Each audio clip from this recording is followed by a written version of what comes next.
tem um outro destaque. Com as pesquisas mostrando queda ou estagnação de Lula na corrida eleitoral, aliados próximos do presidente, inclusive um ministro de Estado, passaram a defender nos bastidores que ele desista de tentar a reeleição neste ano. A alta rejeição e a elevada idade do petista pesam na avaliação também de muitos governistas. A ideia já começou a ganhar força do mercado, onde, por exemplo, bancos da Faria Lima encomendaram pesquisas com Fernando Haddad no lugar de Lula, como um teste. O resultado foi positivo para o ex-ministro, já que uma das conclusões é que o tema corrupção não gruda nele, como o que acontece com o atual presidente. Chamar o Nelson Kobayashi para iniciar essa rodada de análises. Você, Koba, as pesquisas encomendadas pela Faria Lima, bancos, figuras ligadas ao mercado, que entendem que não seria impossível Lula desistir da corrida eleitoral. Claro que o tema corrupção acaba pesando demais, na avaliação de muitos. Você sabe que essa conversa ocorreu nos bastidores no ano passado, ô Caniato? A gente se lembra bem que Lula não vai disputar, se ele não tiver bem nas pesquisas, ele não vai encerrar a sua vida política perdendo uma eleição, enfim. Mas a questão é que se o Lula não disputar, não tem outro no PT. Ele não fez um sucessor viável, principalmente dentro do PT. Porque as novas lideranças da esquerda não estão no Partido dos Trabalhadores, estão em outros partidos, mais ao centro e até mais à extrema esquerda, mais ao PSOL, por exemplo, o Guilherme Boulos, mais centro-esquerda, os jovens aí, o João Campos, enfim, alguns outros que não têm lá a sua capilaridade nacional e, no caso do João Campos, não tem nem idade para disputar a presidência da República. Então, o presidente Lula não tem outro nome a colocar na sua sucessão. Seria de novo Fernando Haddad, que está, praticando aí o esporte de perder eleições. Já foram as últimas eleições todas ele perdeu, para prefeito, para presidente e para governador.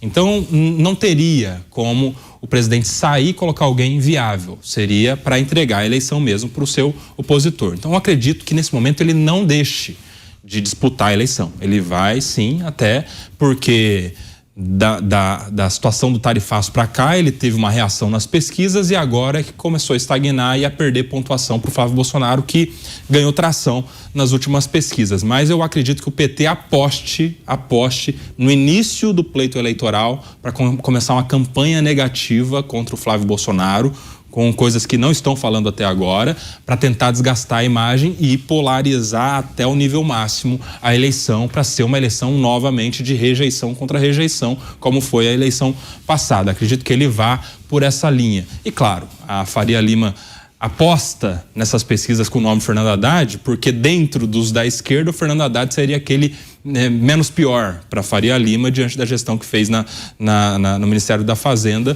Claro que com taxação em cima de taxação, mas que minimamente agrada a parte da Faria Lima diante das outras possibilidades. Imagine se a Gleisi Hoffmann fosse ministra da Fazenda, se fosse o Guilherme Boulos, o ministro da Fazenda, se fossem outras pessoas mais à esquerda. Então, dentro do campo da esquerda, ele sendo mais tucano dos petistas, seria o nome que mais agradaria, por isso que é o nome dele, o testado aí em uma eventual sucessão do presidente Lula. Pois é, mas também se não for Haddad, será quem? Deixa eu passar para o Cristiano Beraldo analisar essa situação.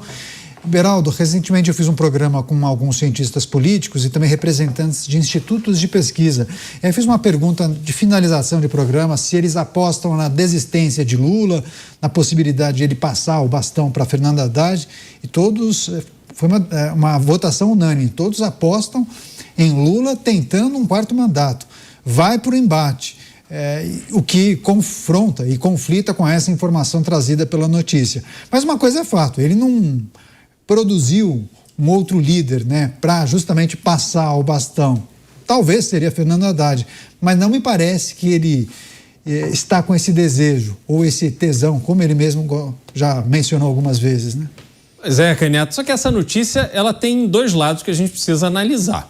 Um lado é da tal Faria Lima, que na verdade é um nome bonito, nesse caso específico, para esconder o interesse de um banqueiro que é lá da Tijuca, no subúrbio do Rio de Janeiro, que hoje é o principal nome aí dos bancões, todo mundo faz corte, acha ele o máximo e tal, mas no fundo este banqueiro foi quem mais lucrou na gestão de Fernando Haddad no Ministério da Economia. Foi um parceiro, assim, de todas as horas. Inclusive, este banqueiro, tão aplaudido, foi o grande articulador junto ao governo norte-americano, através do secretário do Tesouro, para tirar as implicações da lei Magnitsky no ministro Alexandre de Moraes.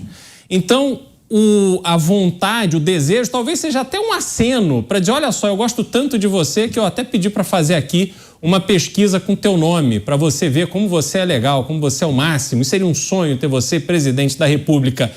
Mas esse sonho não vai se tornar realidade. Esse sonho é apenas um sonho porque o titular, hoje, o candidato titular Lula, é um candidato que vem inspirando preocupação de vários dos seus apoiadores mais próximos, pessoas que convivem com ele por muitos anos.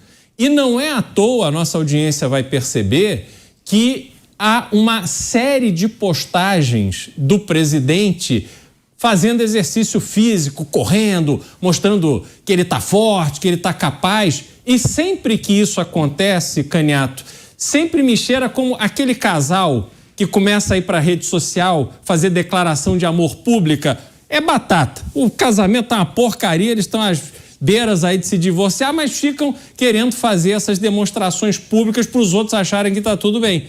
O caso aqui é o mesmo. O presidente não está bem. E a gente precisa lembrar fatos recentes. O presidente, num discurso, falando, criticando de uma forma dura uma foto de um senhor de idade preto numa revista que foi distribuída por um ministro dele no exterior. E ele fez essa crítica, que era um absurdo ter uma foto de um preto desdentado numa revista sobre o Brasil. Como se ele tivesse resolvido o problema dentário da população brasileira, da pobreza e tal, coisa que ele não fez, apesar de tantos mandatos.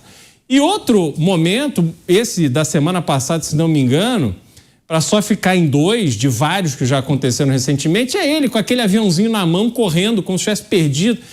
Então, o presidente claramente não está bem.